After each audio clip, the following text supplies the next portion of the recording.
Hi, it's Chris Titley here, and on today's episode of Scoreboard of the podcast, I'm joined by Amy Chapman. We're at 2:15, Thursday the 9th of October. What a glorious day in Brisbane, and welcome, and thank you for coming in. Thank you, it's beautiful. I've been out for a 40k cycle already today in the heat. A bit windy, but otherwise beautiful. 40k's, you get, well, it would have been a bit hot. It was. I'm a wannabe cyclist now, but maybe because my knees are so bad.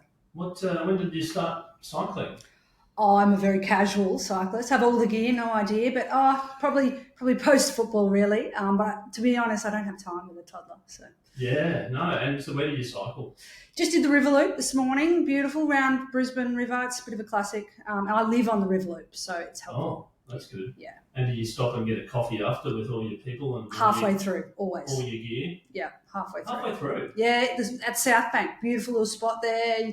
I'm mostly there for the coffee, actually. Yeah, well, that's a good. Yeah, I think a lot of cyclists, well, not cyclists, I wouldn't know, but I think there's a lot of coffee shops that rely on cyclists. Now, we're coming into summer, but 2025, how would you describe it in your little world? Oh, it has been such an interesting year for me. It's been my first year really out on my own. I've got my own startup, which has been amazing. So prior to that, I was working for the same company for 10 years. So it's been a really cool, wild ride. Some amazing highs, some lows, but also have a toddler at home, so they keep us going. Amazing highs and lows. Obviously, that's a bit of a sport reference too, sport and business. There's some lessons that learned. But what about having a toddler and a family, the lessons from sport? Yeah, I think what I've learnt mostly is that your time is no longer yours when you have a toddler, which is amazing. And she's a little legend. I've tried to enroll her in football already, but she's not so keen on organised activities. She's more just unorganised chaos. So yeah, it's been an amazing year. I only got married last year, so there's lots going on. Wow, there you go. And your own startup is exciting but nerve-wracking, and all the emotions, as you said. Do you want to share a little bit about it? Can you share? Oh, yeah. So I was obviously working for the same company in MedTech and medical devices. So my role was to go into surgeries and assist surgeons with, some machines that remove tumours, brain tumours, spinal equipment. So very technical, and I absolutely loved it.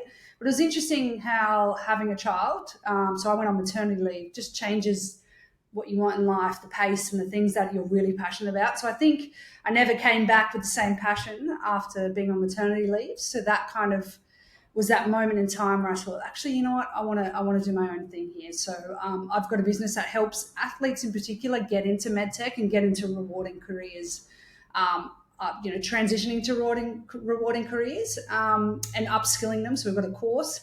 And then I have a top secret little medical device coming as well, which I'm pumped about. We won't go online there, but in terms of transitioning from playing sport to life after, it's a topic that's discussed greatly in amongst Scoreboard, and certainly there's a bit of a cliff sometimes, and there's people trying to help. How would you describe your transition from sport into business and also identity? Yeah, fascinating topic, really. I think. Even though I felt that I'd set myself up really well for life after being part of the Matildas and playing football professionally, I still really struggled. And I think even from the outside in, that people would say, oh, no, she seamless transition. But actually internally, I think that identity piece, that sense of community where every single day all your best friends was also your work. You would also have that, I describe it as football and football training, for example, is mindfulness. You go there and no matter what's happened during your day, you're only thinking about that next pass, that next run. So you have to be present in that moment.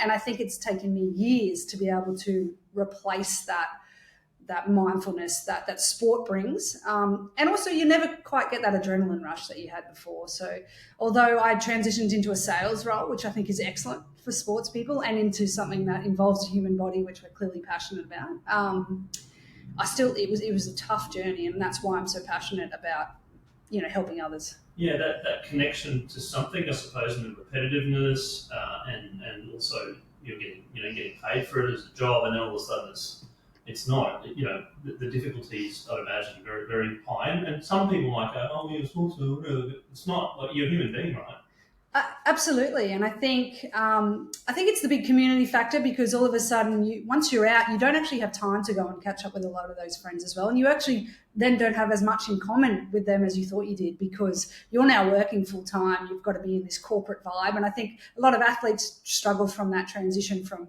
change rooms to corporate environments. So that's why I'm so passionate about helping them. But I think also a lot of athletes struggle about when to call time on their career. For me, in essence, I was unlucky but lucky, but that decision was essentially made for me. I'd had 7 knee operations, including doing my ACLs. 3 ACLs. Yeah, keeping the surgeons in business, really. Full circle, working different areas of surgery, but yeah. Yeah, well, that was actually what sparked my passion for MedTech, because I originally wanted to go in, and I was very passionate about why women do their ACLs. 8 times more likely to do it than males. So I've always been naturally drawn to understanding that and what we're doing, what are the innovations in that space. So that's why I landed in MedTech, because of that. But it also meant that decision was kind of out in one tackle. My entire Matildas career, all my income, everything went, because there were 6-month contracts at that time, and that's a 12-month injury. So yeah. We've had a couple of discussions about ACLs. I'm going to digress here for a second. One was a MedTech company based out of the US, ISOFIT, that was helping to try and prevent it. And they mentioned along the lines of there's a huge amount of ACL injuries from a youth point of view, maybe like 14, 15-year-old people. And then we see the AFL this year, and again, like it's, I don't know whether they've gone up in terms of ACL injuries from last year, but it just seems more often. Have you got a theory on why? Many theories. Scientifically proven or not is another thing. But actually, this has also been the worst year in the Premier League, in the men's Premier League as well for ACLs. So we're talking players who are worth hundreds of millions of dollars, and they're still not quite figuring it out. So it's fascinating. Obviously, there's a big push on players being overloaded, not doing the right movements. On the female side, obviously, we're anatomically built different, and we do load our knees more naturally. We have these childbearing hips or wider Q angles, which do put a bit more pressure on your knees. So we are naturally wired to do that, and there's so much research coming out in hormones, menstrual cycles, and that how that affects your risk of tearing your ACL at a certain time. So the US women's national team, who are a lot better funded than a lot of other countries, are doing some amazing work in trying to control and manage the loading of their players based on that. So I mean, we could probably do an entire podcast on that. Yeah, I've got another question on that, like the specialisation of sports at an earlier age. Yeah. Have you got a theory? Like, I mean, I see it quite a bit, particularly like maybe cricket for younger boys. It's like, because it's summer, so you play it, and then there's winter cricket, and then there's other sports people are specialising, but at the ages of 14, 15, 13, it's like one sport. You know, maybe there's a bit more of like the same repetitive motion on a particular part of the body that may cause injuries. I don't know. Yeah, exactly. And that's the irony, is we don't have the research on that, because a lot of these they're not professional, unless some of the Chelsea academies, they're bringing these players in at 8 or 9 years old. So they could probably come up with the data, but that's not relative to the general population either. They're pretty elite already. So fascinating discussion. Yeah. We have digressed, but I'm going to go back to football for a second, and your relationship. From the outside, it still seems that you're very deeply passionate and deeply involved in the game through your commentary gigs. Is that a fair assumption that you still love the game?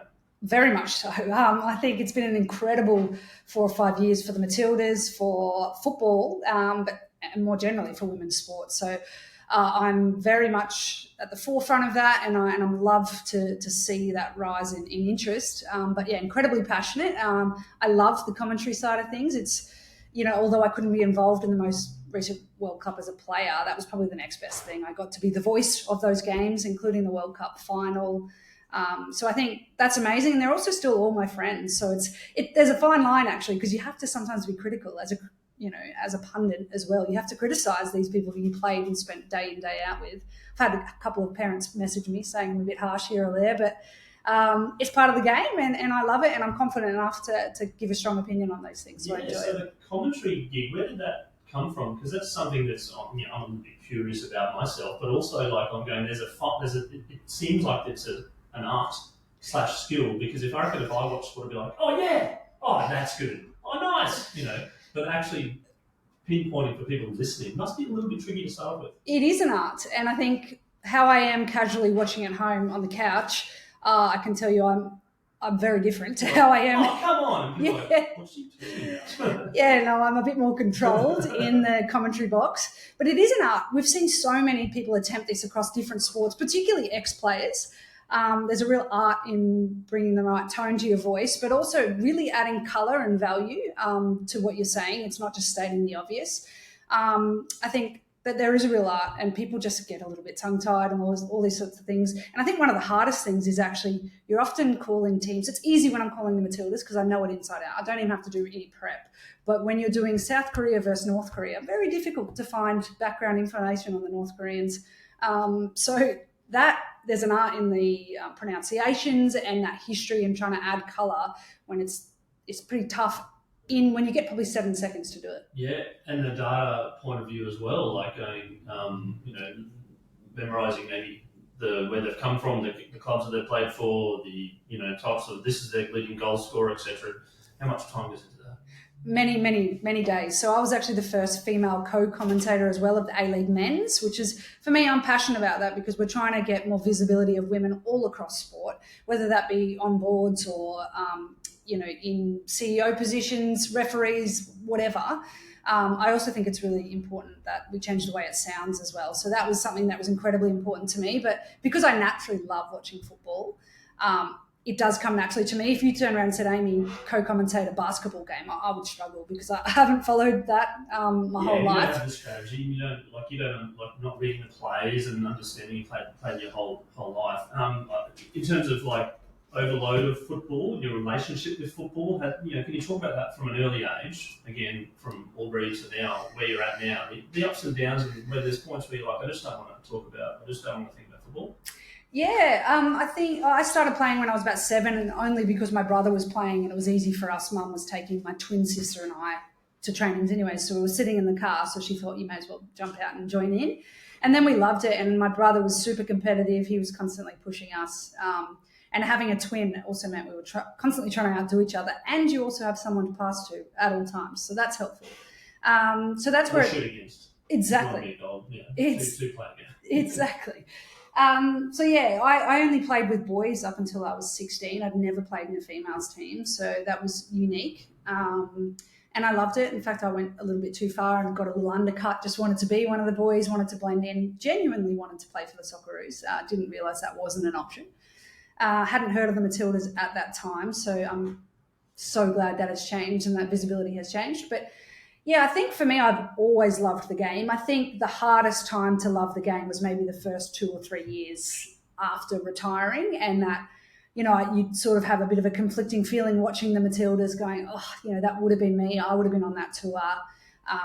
So that there was that little bit of jealousy, but you work through that and then you just start to give back to the game in other ways. And it was by chance I fell into commentary. It was pretty intentional when I became a director on Football Queensland because it was important to me to give back to the game that gave so much to me. Yeah, then the jealousy, I suppose you could reframe it in your head as you being part of a puzzle, being part of the piece of the puzzle that has driven the game forward. And you feel proud? Absolutely. And there's hundreds and hundreds of people who came before us, and everyone goes through this phase. And even this current block of incredibly famous and very talented role models we have in the Matildas, their time will come where they need to transition. And it will be difficult. And so I think it's just that initial phase, helping them through that first 1 or 2, 3 years to find a new passion and a new way to give back to the game that adds value. And I think that's how I found that with commentary. Where I still get to be heavily involved and a little bit of a face on the voice of the game as well, which I really enjoy. Yeah, not just from a domestic point of view for yourself, but also internationally going over to the US and playing in LA. Do you want to talk about that time when maybe Bex was over there at the same time? Yeah, loved it. Yeah, so David Beckham had just signed for the LA Galaxy men's team, and then I'd signed for the women's team. So that was amazing. I played 2 seasons over in LA. That was the time when the US women's competition was the best in the world, but it had just crashed. It went under. It had no money, no funding. So then they went to a semi-professional, and that wasn't the plan. I was going over there hoping to play in the pro league, and then it just went under. So I still went anyways and absolutely loved it. And it's such a different life. It's such a celebrity lifestyle over there. And really loved it. There was 7 international players. We were all living in the same big mansion that was owned by the club, and such a unique experience. And actually I was quite intentional because I was always a very technical footballer, but I lacked that physicality, and the Americans are such strong, powerful sprinters that I wanted to challenge myself where I wasn't very good, and I very much did that in that time. And that got me back into the Matildas, which was great. Yeah, the technical side of things, where did that come from? Did you love the data side of things as a child? Did you love watching games? Did you love commentating games as a youngster? Like, where did that come from, and that sort of the superpower that you had as opposed to being the big rough player? Yeah, well, I think obviously just genetics meant that I was never going to be a big, strong, tall timber. But I was also just someone who was really passionate about mastering things. Like I was doing probably 3,000 juggles at the age of 11. So I just wanted to be able to master things. So that therefore gives you really great foot skills. Now, I didn't grow up watching any football, really. You couldn't watch the Premier League. There was no women's football on TV. The Socceroos I would watch during the World Cup cycle, but mostly I grew up watching AFL, and had that been an option, I would have maybe looked at that. But I love that there's so much to the game of football, and I'm very biased. It is the world game, but I love that it's a decision-making sport. It's not if you're 6'6", you're going to be successful. You still need to be incredibly agile, skillful, be able to read the game. So I love that there's so many elements you need to master. And then, so I think that's why I was, just that competitive nature that comes. And then knowing your position within teams, I want to talk about that, because it's a question I ask a lot to athletes and former athletes, is around your role, being comfortable with your role within a team, various different other teams, but also, obviously focusing on your own skills as well. Yeah, that changed and it evolved as you grow up. I think I originally came out as a striker. I was super, super quick, and then after I did my ACL twice before the age of 21, I probably lost that little X factor of pace and power that I had. So I had to almost evolve even at the age of 21 the game. So that's when I really started being a bit more technical. And so I went from playing up front to probably like an attacking midfielder, a bit more central, someone who controls the game and tempo and those kind of things. Also, in football, we changed from like a 4-4-2 formation into a 4-3-3. And that's globally, the whole world went, actually, this is a better way to play. And then Sam Kerr came in, so I thought, not going to compete with her, so I better reinvent myself again. So it kind of it evolves in time, but that's essentially how I roll with it. And different coaches work different ways. Sometimes they were saying, really highlight your strengths. You're great in technical areas, very clever, great vision. So focus on that. And others would just say, you can't win a header, or you can't, you're sick, 5 foot nothing. So it's whether you put the emphasis on what you're good at or what you're not, your strengths. Yeah, and then what about the importance of coaches growing up? Do you remember some coaches? Do you remember the ones that you thought they got the best out of me? Yeah, absolutely. And I think that probably links nicely back to that, around those coaches who would focus on the things you weren't great at and try and put energy on that. And I think as I've evolved, and even in the corporate world, I'm a lot more find those natural skills and those natural strengths that make you elite and own them. I think you spend a lot of time comparing yourself, like I don't have a vertical jump as good as Sam Kerr, so do I just work on that, or do I focus on what I am better at than the other players around me? So you have that little imposter syndrome. It's absolutely there. Even the top players in the world are constantly like, oh, my left foot isn't quite as good as that person. So I think I wish I knew then what I know now around strengths-based and just owning that, because you wouldn't get in your head so much, I think. Yeah, and work ethic. You want to talk about that for you and how important that was for you? Yeah, I mean, I think I was naturally ridiculously competitive. You reckon that's the twin sister thing? Or brother, or something early that kind of went, I just want to beat these guys? I do think there is something, someone should do some studies on twins, because I think it's tough, but you're always being compared. It's wild. And my older sister has twin identical 11-year-old boys, and their competitiveness against each other, it's like the rest of the world doesn't exist. And sometimes it's amazing to watch, and other times it's actually quite sad, because if one may not enjoy a sport if the other one's slightly better at it. So you're like, they've just lost that love because of that direct competitiveness. Did you say older sister?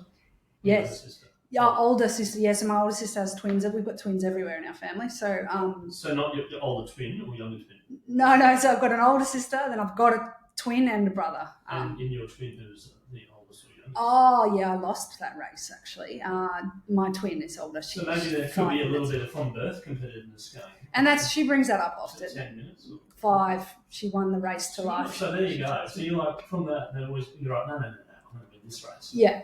Maybe there is something there. And there's definitely something in the twin thing. There's definitely something in having older siblings and or a brother. Like he used to be furious at us if he'd want us to bowl, to him in cricket, and he'd be fuming if it wasn't quick enough for him. So he'd just be like, go and practice. So we would literally just practice to bowl quick enough for him to enjoy his so there's a couple of things there. There's competitiveness and probably most likely resilience. Yeah. And your brother probably is like, no, bowl faster, smash. Go collect it, bowl faster. Yeah. Yeah, but we loved it, and I do think the childhood makes a massive difference, and the friends you choose to hang around with and that kind of stuff. Looking back on some of these traits, quote unquote, interesting podcast recently with Chris Titley, the basketballer, and he was just saying, I don't buy into these buzzwords. Life is just life, and you look back and go, someone goes, you were very resilient. Was I? Oh, okay. Are you a bit like that as well, like looking back, going, or were you kind of going, I need to be competitive early, I need to be resilient, all this sort of stuff early? Well, yeah, I'm a bit more on the theory that everything is always evolving. There's times when I'm not resilient whatsoever, and other times where I've been incredibly resilient. But it's constantly evolving, and I think if I look at the injuries I had, I don't take life too seriously whatsoever, and I quite like that mantra. But it is that character building. You do learn so much from those tough moments, and people from the outside looking at you going, how did you come back from 3 ACLs? Or other people look at you like, you're actually crazy. Like, why? And you're not even earning good money. So why do you keep doing this? So you kind of have those people who look at you like you're a bit crazy, and others who are inspired by you. So it depends. It's in the eye of the beholder, really. No, true. And the why, you mentioned the why then. Why was the why for you to play for Australia and the Matildas and come back after your injuries? I'm going to hone in on that. Yeah. Look, there's probably an element of I was naive about how big of an injury those ones were. It was 12 months. People have been, I think Lincoln McCarthy from the Lions has been out 2 years in a row now. Like he went back for one game and it was like, oh no, Paul, it's quite a horrific injury. Oh yeah, it's as bad as it gets. And someone who now has a MedTech background, you're better off breaking your, depends what fracture, but you're better off breaking your leg 2 to 3 times than you are in terms of recovery time and an ACL. But I went to a World Cup at 6 months post ACL. No. That was an under-20s World Cup. It would be unheard of now. I wasn't very fit. What's those things that you can take, the injection things you can have? Cortisone, that's yeah. The one. Yeah. None of those, and I didn't have the LARS. I didn't have any fancy. I just had a traditional ACL using your hamstring, and I went to Russia for a World Cup at 6 months. I'd played one friendly game against boys and then went to a World Cup, which is wild. Nowadays it would never be allowed. Maybe I paid for that slightly in the longer term, but I've forgotten what your original question was. I've been listening, so I've forgotten too. But it was the why. The why did you get back after these injuries? And for people going, oh, there's no money in it. Why are you doing it? Yeah. You know what I did learn throughout those things is to sometimes you have to really bring back your major goals. I didn't come back because I wanted to play for the Matildas again from those ACLs. I came back because I just wanted to play one more game. And then I go, well, maybe I'll just play one more season. And then it was, so if you can break those goals down into smaller, manageable bite sizes, that's how I think I kept going. If you look too big far ahead, you'll go, holy God, look at the pace of Ellie Carpenter. I'm never going to get back to that again. But you just break it into bite sizes, and then you end up back there and you're like, oh, here I am. Here I am. The big, hairy, audacious goal. Did you have one at all, though? Oh, I'm a bit more of a playing for the Matildas for sure, and just playing at the top of my game. I think, but I'm actually much more of a believer on those daily consistent goals than I am of the whole big, hairy, audacious. Like, I like it, it's catchy, but the BHAG. Everyone loves an acronym too. Yeah, they do. I'm just a bit more. Someone come up with a clever everyday habits one. I'm a bit more on that train. Journals. Do you journal? No. Did you want a journal? No, nothing to do with journaling. Oh, look, I'm not a journal. Don't worry. There's a lot of athletes out there. That's why I asked the question. Yeah, no. They look back and they say, okay, look how far I've achieved, or that day that I was down and where I've come from. No, I know plenty of people who did do that. Not for me. Probably could have benefited from that. You never know, do you? Yeah, no, I'm not a sit down, kind of write things down kind of person. What about a visualizer? Were you a visualizer? I mean, I had some posters on the wall, but no, I didn't have vision boards or anything like that. No, before the game. Oh, 100%. Yeah, like manifesting. So we've got the stadium coming up, got the 8 o'clock, and so I can get there at 6, and this is where I position, and this is where the crowd's going to be, and all this stuff. Yeah, sorry, I was picturing a vision board there. No, yeah, very much so. Absolutely, I think we all do that. We try and picture ourselves scoring a ridiculously good volley or something like that, which happens in training, very rarely in games. So yeah, absolutely, and I think that just builds up your confidence, and you've got to be coming out with that little bit of ego and that little bit of confidence. So you have to, make it up in your head if you need to. Okay. Ego, arrogance, confidence, selfishness, these traits as a professional player, do you need them? No, I don't think you do need them. It depends how much talent you've got, I think. But I've seen, to be fair, the people I've seen who are the most arrogant actually never reach their potential. So I'd probably say the people who are incredibly humble, like Sam Kerr, she's actually incredibly humble and she is so talented. She could have mastered quite literally 10 different sports and been at the top of the world in those sports. But she's incredibly humble. She's very down to earth. I've seen more people be successful that are down to earth than I have with arrogance. With commentating, when you get a bit of a broader lens on players, you see some skills or some types of body language now that you can almost be like an oracle and say, that player, watch that player. Yeah, 100%. I think because particularly when you train with them day in, day out, and we actually had one coach, she was a Dutch coach. She didn't last too long with the Matildas. She was a little bit army-like, I would say, for the Australian personality types. But she was incredibly structured. She used to make us list what it was that were our weaknesses of our other players. So she would say, for someone like me, would you put the ball in the air to someone like Amy? And the whole team would go, no, she's tiny. And then they're like, well, would you give the ball to Claire on her left foot? And everyone's like, no, she doesn't have a great left foot. So she would really highlight those individual characteristics about people. It wasn't received well. It didn't last too long, but it was an interesting tactic of just honesty and transparency. And I think actually athletes are very naturally good at understanding what their strengths are and where they need work. No, it's interesting. What was that TV show where they voted you off the island? It was only and you had to vote your peers off, and he was like, and then you've been voted off the island by your peers. Like the reverse of a Players Player Award. It was a reality TV show maybe 10 years ago. It's brutal. I mean, there's Survivor vibes. Yeah. And that sort of similar thing of like, name your weakness and whatever. But feedback is interesting because I've had different thoughts on feedback, and feedback is a gift, and feedback is people at a young age are like, I don't take feedback, I'm a really good player. But then towards the end of their life, they're like, I wish I listened to a bit more instead of that. Where were you on the feedback thing? Oh, I'm very pro feedback, and actually transitioning into corporate world, I've been blown away by how little they give, and if they do, it's always dancing and tiptoeing around things. Whereas I think athletes are wired to get feedback, because the way we see it is if they're not giving you feedback, they're not in your plans. You're not in their plans, sorry. So they're not thinking about you. So if a coach hasn't come to me and said, Amy, you should have done this here, they're not investing in you as a player. So actually, I think it can cause, sometimes for athletes, if you're hiring athletes, it can cause more damage if you're not giving them both positive and negative feedback, because with your athlete mindset on, it can be a question mark. And now you're a commentator, you're giving direct feedback to lots of people live. Right? I know. And then you mentioned that sometimes that you get a little text from the parents or something, or them saying, well, but you have to be honest, that's a job, right? Exactly. I've had a couple of messages where they're like, you're a bit harsh there, and you sort of like, you've got to remember you're completely in the moment, and we are in the game as well. So sometimes you are saying, oh, that was a shocker, or looks like they've had a big night the night before. Exactly, yeah. You're not throwing them under the bus their entire career, but you're talking about that moment, what they could have done better. But there is an art to do that well. Yeah, and then running your own business now with everything that's, basically, and also being a parent as well, which is the most important job, but everything's on you now, and the pressure. Do you feel pressure? Do you feel pressure now?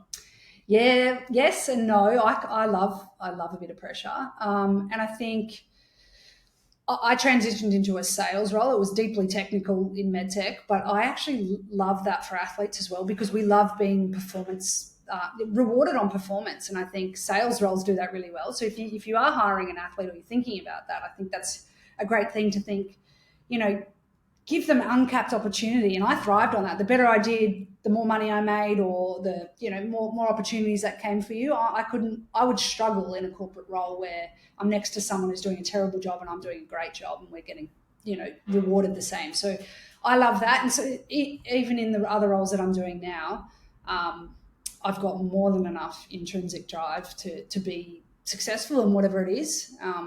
So I thrive on that. As long as you love it as well, I suppose. Doing something you're not really enjoying probably is not a great start, I would have thought. 100%. You have to be passionate about what you're doing. And that's actually also a luxury. Not everyone can be passionate about the work they do. But when the time comes when you get a chance, grab that with two hands, because that, particularly in sales, gosh, I would really struggle to sell something that I'm not passionate about, or influence others on something that doesn't mean something to me. Do you read stuff on high performance? Like, do you read books, or do you listen to podcasts, or are you just kind of a bit like you love your music, or you love a good trashy TV or something? Yeah, great question. I'm not like a listen to inspirational, sales people or anything like that. 24/7 hustle hashtag. Absolutely not. Find them quite cringy, but.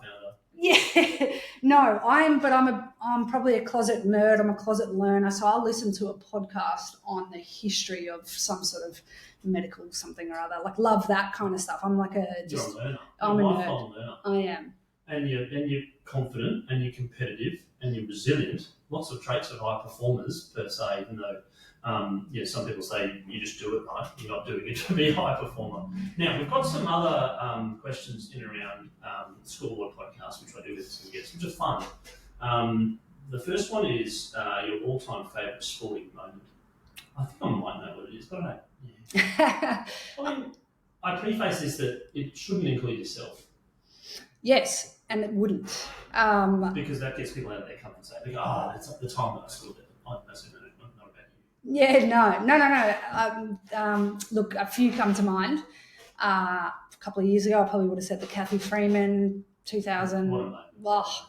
And 25 years this year, and it's been replayed again. And you can watch it 1,000 times. And that's what I love about a good sporting moment. You can watch it 1,000 times. Exactly. That, for some reason, I mean, I've never, ever been passionate about 400 metres, but something about that iconic moment, who she was, all of that. The expression on her face as she finished, like, it was just this sort of like this. I mean, she talked about it recently publicly. Yeah. She was looking at her time and she was disappointed. And that was it. Like, she goes, it was not a great time. Yeah. And they said, was it relief? She goes, no, it wasn't relief. I was just disappointed with my time. But I think the whole world saw relief and saw, it was just like, you can't, like, picture says 1,000 words, right? Oh, I think that moment is iconic for a million reasons. It's just her athleticism representing Indigenous people, women. It was just incredible to see a female achieving that on the stage, on the world stage. But I will actually trump that because obviously the Matildas most recently, I am biased in that respect, but their game against France here at Suncorp, that penalty shootout, was by far the coolest thing I've ever commentated, B, watched, and see the impact. So holistically, I talk about Kathy Freeman. So she had 8.1 million people watch her for that race. There's only one thing in history that got more people watching it, and that was the Matildas, which is 12.1. So very cool, the fact that they're both females, sporting incidences or events. So I put those two, 1 and 2, Matildas. I probably put, maybe because it's fresher, and just because they were all my friends as well. So it's incredible. Also being in Brisbane. Right here, Suncorp. Just also. Did you, as a commentator, were you standing up? Were you kind of sitting down? Like, what was the, like, did you go up and down? I've got some funny. Filming you? Yeah, no, but so it's so funny. One of the journalists who I've been working with, she was in front of me.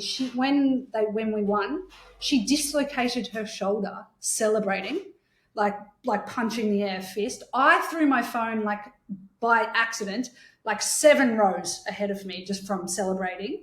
But actually with my commentator hat on, the guy who was commentating with me, so we were commentating for the world feed. So if every country listening in English was listening to us, so an English guy, he does the Premier League regularly, he's English, so he wasn't quite as emotionally involved. I was crying, and then I literally said, I feel sick about 3 times. So not the highest quality of commentary, I wouldn't say, but it was genuine honesty, passion. Transparency. Yeah, like when Mackenzie Arnold, who I've literally known my whole career, gets up, takes her own penalty, and then turns around and saves it. I was literally, all I said for 3 times in a row was, I feel sick. But it was probably a reflection of the entire country. I think it was a reflection of all of Australia. Yeah. Sick too in this time.